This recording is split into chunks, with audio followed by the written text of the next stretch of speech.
আগে আমি টুকিটাকি সব পড়াই নেবো এই চ্যাপ্টারে যত টুকি আছে পড়িয়ে নিয়ে তারপর অঙ্ক দেবো, ঠিক আছে? টুকিটাকি একদম হাফেজ হতে হবে। এটা এটা হচ্ছে ধরো সরল রেখার সমীকরণ।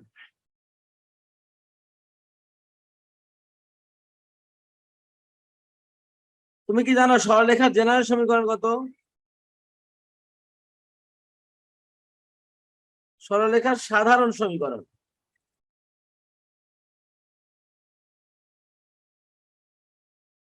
কি জানো? X plus B Y plus C সমান 0। এটা হচ্ছে তোমার সরলরেখার সাধারণ সমীকরণ, X plus B Y plus C সমান 0। এখানে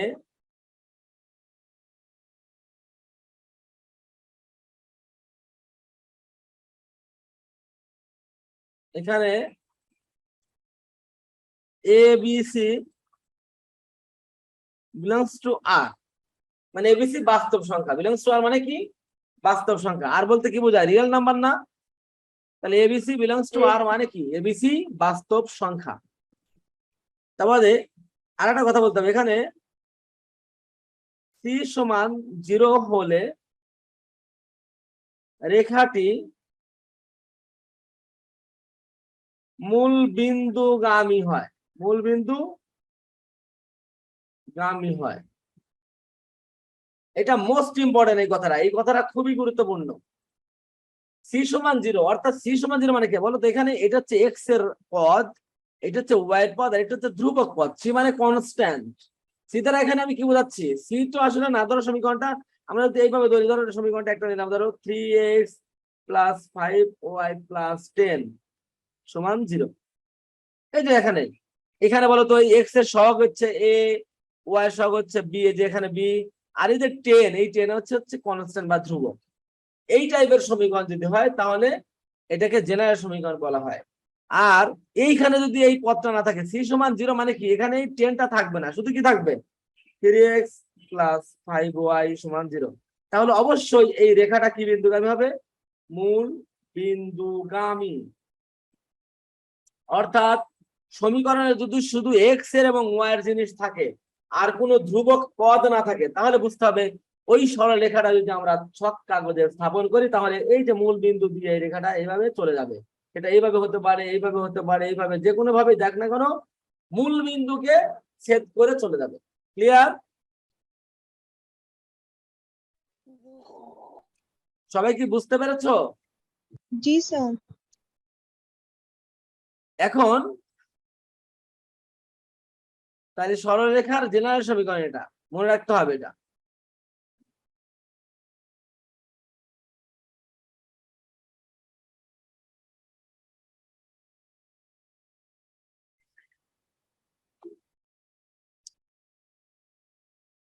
এখন আসেন, তাহলে একটা সমীকরণ কি দেখে বুঝবো এই সমীকরণটা সরলরেখা হবে? বলো তো, মনে আছে কি?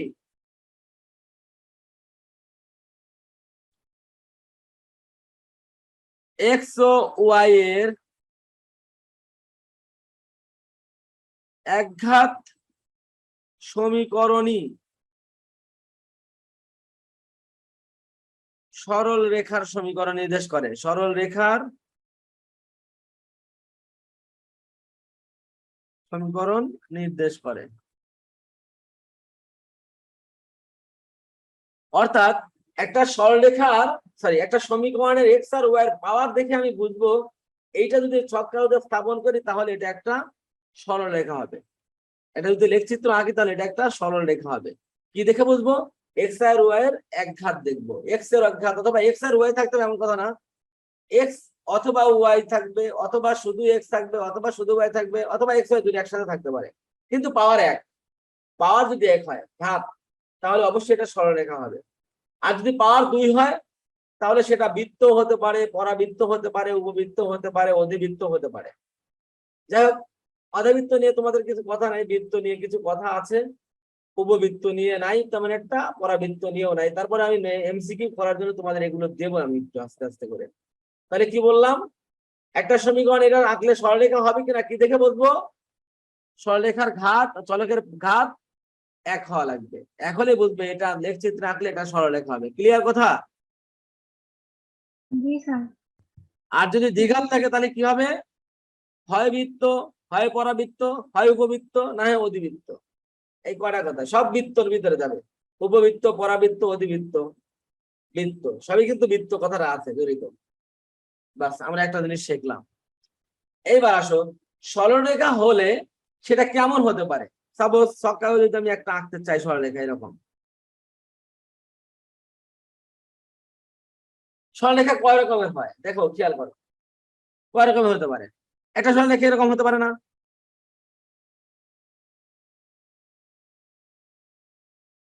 আমি একটু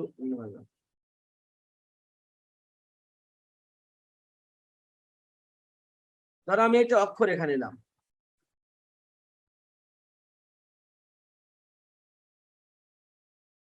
এটা মূল বিন্দু, এটা এক্স ড্যাশ, এটা এক্স, এটা ওয়াই, এটা ওয়াই ড্যাশ। আচ্ছা সরলরেখা কয় রকমের হতে পারে? সরলরেখা এরকম হতে পারে, এটা একরকম। আবার এরকমও সরলরেখা হতে পারে 2 নম্বর। আবার তো এরকম হতে পারে 3 নম্বর। কি হতে পারে না? জি স্যার। আচ্ছা বলো তো, এটা কি লম্ব না এক্স অক্ষের উপরে? জি স্যার। এটা কি এক্স অক্ষের সমান্তরাল না? 1 নম্বরটা। জি স্যার। আর 3 নম্বরটা কি তির্যক সমান্তরাল না?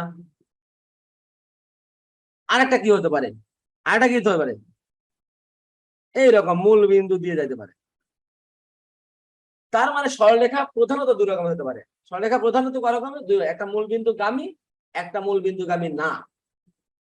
তাহলে আমি মানে কয় ধরনের সরলরেখা হতে পারে সেটা নির্ণয় করতেছি আর কি। সরলরেখা প্রধানত 2 রকম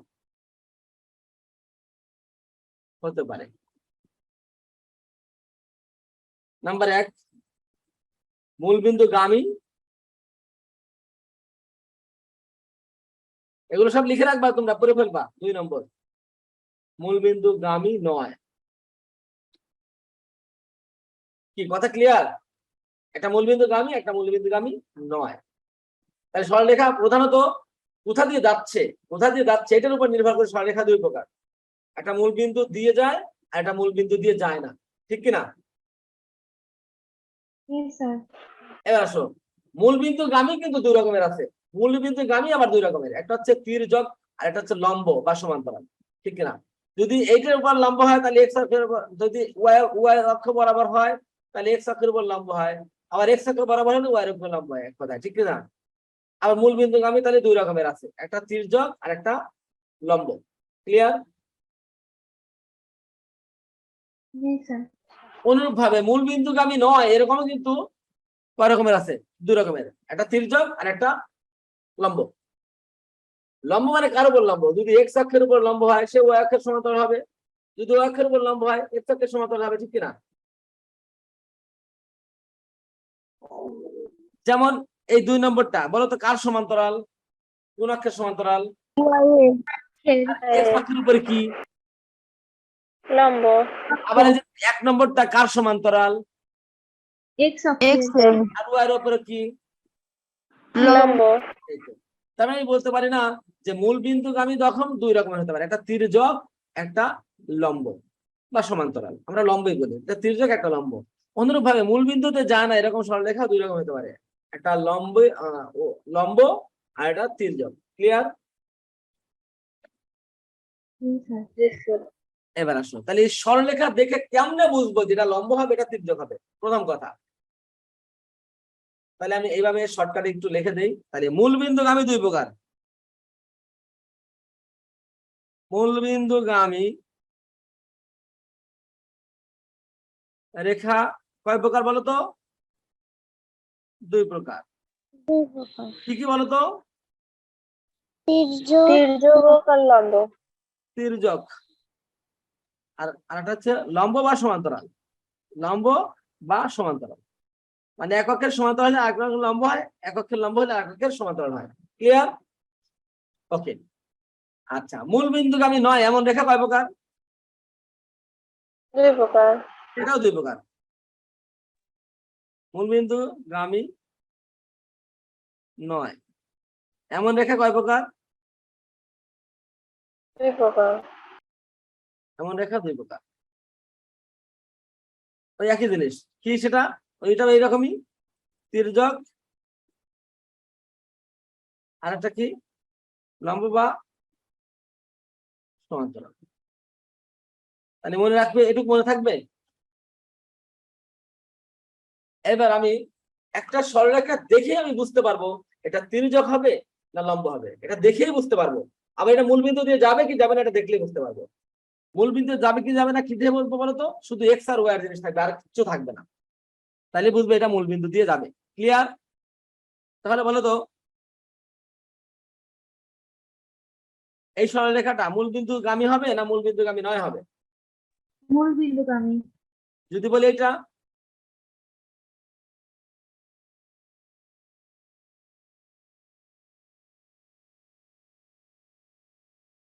এই সমীকরণটা কি মূলবিন্দুগামী? না স্যার। কি রে, কথার উত্তর দাও না কেন? না স্যার। কেন? কারণ এক্স এর পদ আছে, ওয়াই পদের সাথে আর একটা ধ্রুবক পদ আছে, এটা মূলবিন্দুগামী হবে না। শুধুমাত্র জিরো থাকা যাবে, জিরো পদের ভিতরে পড়ে না। কথা ক্লিয়ার? জি স্যার। তাহলে মূলবিন্দুগামী। আচ্ছা, এবার এখন আমরা বুঝবো তির্যক না লম্ব। কি দেখে তির্যক বুঝবো, কি দেখে লম্ব বুঝবো? খুব ভালো করে খেয়াল করো। লম্বেটা আর একবার বলে দেন। হ্যাঁ, লম্বেটা আর একবার বলেন। লম্বেরটা তো বলি নাই শোনা এখনো, আমি তির্যকেরটা স্যার বলেছি। এক্স ওয়াই থাকলে, এক্স ওয়াই, এক্স ওয়াই থাকলে মানে কি হয়? আরে মূল বিন্দুগামী বলছি যে শুধু এক্স এর পদ আর ওয়াই পদ থাকলে মূল বিন্দুগামী হয়। আর শুধু এক্স এর পদ আর ওয়াই পদ সাথে যদি ধ্রুবক একটা পদ থাকে সেটা মূল বিন্দুগামী যায় না, মূল বিন্দু দিয়ে যায় না। যেমন এখানে শুধু এক্স এর পদ আর ওয়াই এর পদ আছে, কোনো ধ্রুবক পদ নাই, সেজন্য এই সমীকরণটা যদি আমরা স্থাপন করি তাহলে অবশ্যই সে মূল বিন্দু দিয়ে যাবে। এইরকম হবে অথবা এরকম, যে রকম হোক না কারণ সে মূল বিন্দু দিয়ে যাবে এক কথায়। আর এই সমীকরণটা মূল বিন্দুর সাথে দেখা সে জীবনেও করবে না, না এদিক দিয়ে যাবে না এদিক দিয়ে যাবে না এদিক দিয়ে যাবে, এরকম এরকম দিয়ে যাবে। এটা যদি মূল বিন্দু হয় সে জীবনে এটার সাথে দেখা করবে না। কথা ক্লিয়ার? জি স্যার। তাহলে আমি আবার বলছি, মূল বিন্দুগামী যাবে শুধুমাত্র এক্স আর ওয়াই এর জিনিস থাকলে, অন্যথায় যাবে না। ক্লিয়ার? কি বোঝা যাচ্ছে? জি স্যার। আচ্ছা, আর এটা সরলরেখা হবে কিনা সেটা দেখে কি দেখে বলবো? এক্স আর ওয়াই এর পাওয়ার এক কিনা, এক ঘাত কিনা, সেটাই সরলরেখা হবে, অন্যথায় সরলরেখা হবে না। তাহলে আমরা কটা জিনিস শিখলাম। সরলরেখা হবে অবশ্যই পাওয়ার এক হবে, মূল বিন্দু গিয়ে গামী হবে যদি এক্স আর ওয়াই এর জিনিস থাকে, অন্য কিছু না থাকে। ক্লিয়ার? এখন আমরা শিখবো লম্ব আর তির্যক, ঠিক কিনা?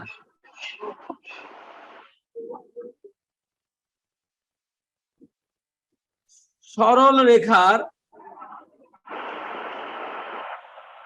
সমীকরণ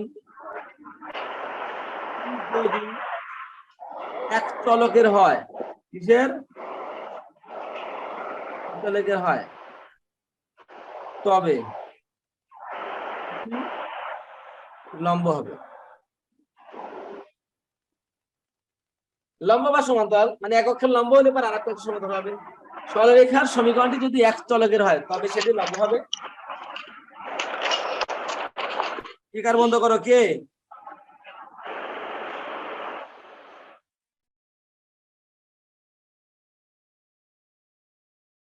যদি দুই চলকের হয়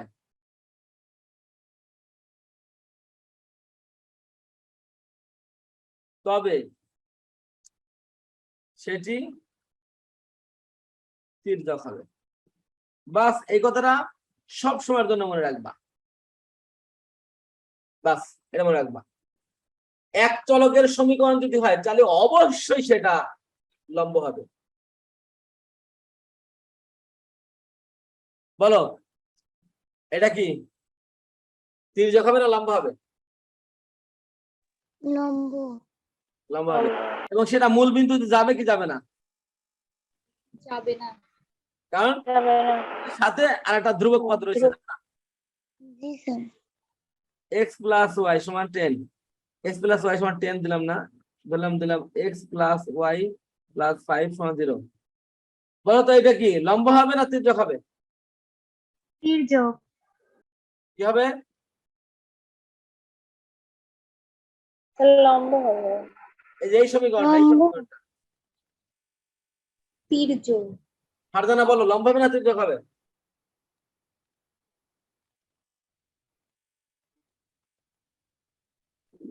স্যার তির্যক হবে।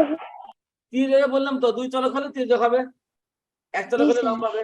এখন এই তির্যক রেখাটা এটা মূল বিন্দু দিয়ে যাবে না যাবে না? যাবে না, কেন? যাবে না।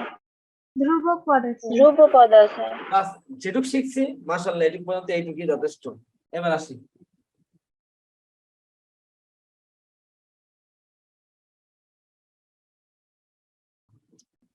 আমরা কিন্তু আবার রিভিউ করে কি শিখলাম। আমরা শিখলাম হচ্ছে আহ যদি সমীকরণের চলকের পাওয়ার 1 হয় তাহলে সেটা সরলরেখা হয়। এরপরে সরলরেখা যদি ধ্রুবক পদ না থাকে তাহলে মূল বিন্দুগামী হয়, ধ্রুবক পদ থাকলে তির্যক হয়। মূল বিন্দুগামী হয় না এক কথায়। আর মূল বিন্দুগামী না হলে তির্যক তো হবেই। মূল বিন্দুগামী দুই রকমের, একটা লম্ব একটা তির্যক। আর মূল বিন্দু যায় না, দিয়ে যায় না, তাও লম্ব আর তির্যক। দুই চলক থাকলে, সমীকরণে যদি দুই চলক থাকলে তাহলে সেটা তির্যক হয়, আর এক চলক থাকলে লম্ব হয়। কথা তো এইগুলোই নাকি? জি স্যার। এখন একটা সমীকরণ লিখবো, মোস্ট ইম্পর্টেন্ট। উল্লম্বিক নয়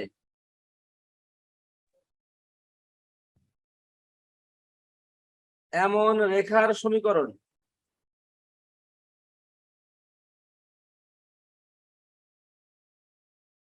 y সমান mx প্লাস c।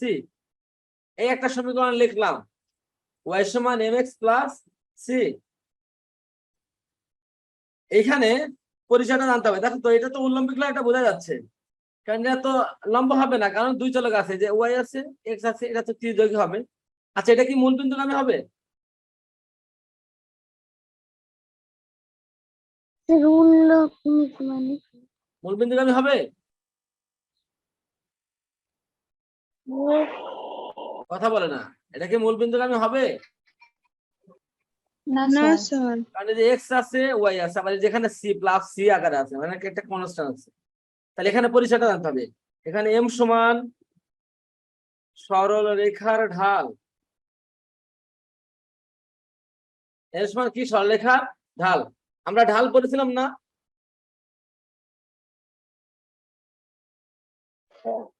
জি স্যার। ওকে, ঢাল কাকে বলে মনে আছে তো?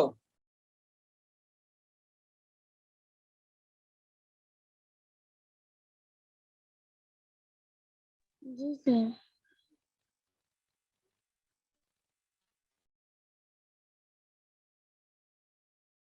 এই কথাটা মনে রাখতে হবে। স্যার উল্লম্বিক নয় মানে কাঁদো কে ভাইমা?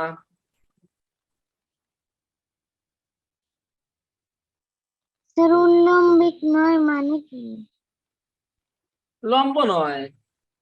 উল্লম্বিক নয় মানে কি? পরস্পর লম্ব নয়, এরকম সমীকরণ কোনটার উপর লম্ব নয় মানে তির্যক। উল্লম্বিক নয় মানে কি? তির্যক।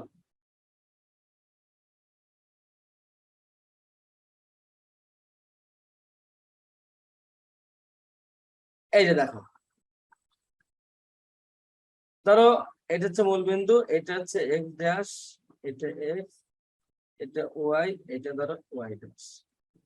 ধরো এই একটা সমীকরণ, এই সমীকরণটাই ধরলাম, এই সমীকরণটা ধরলাম y সমান mx প্লাস c। তাহলে এটা হচ্ছে ঢাল, কোনটা ঢাল? হচ্ছে যেটা এক্স অক্ষের সাথে ধনাত্মক দিকের সাথে, এক্স অক্ষের ধনাত্মক দিকের সাথে যে কোণ উৎপন্ন করে তাকে বলা হয় ওই সমীকরণটার ঢাল। তার ত্রিকোণমিতিক ট্যানজেন্টকে মনে আছে? ঢালের সংজ্ঞা দিয়েছিলাম না তোমাদের? জি স্যার। ওকে, কোন সরলরেখা এক্স অক্ষের ধনাত্মক দিকের সাথে যে কোণ উৎপন্ন করে সেই কোণের ত্রিকোণমিতিক ট্যানজেন্টকে বলা হয় সরলরেখার ঢাল। তাহলে এই সরলরেখাটার ঢাল এইটা এম, আর সি সমান কত?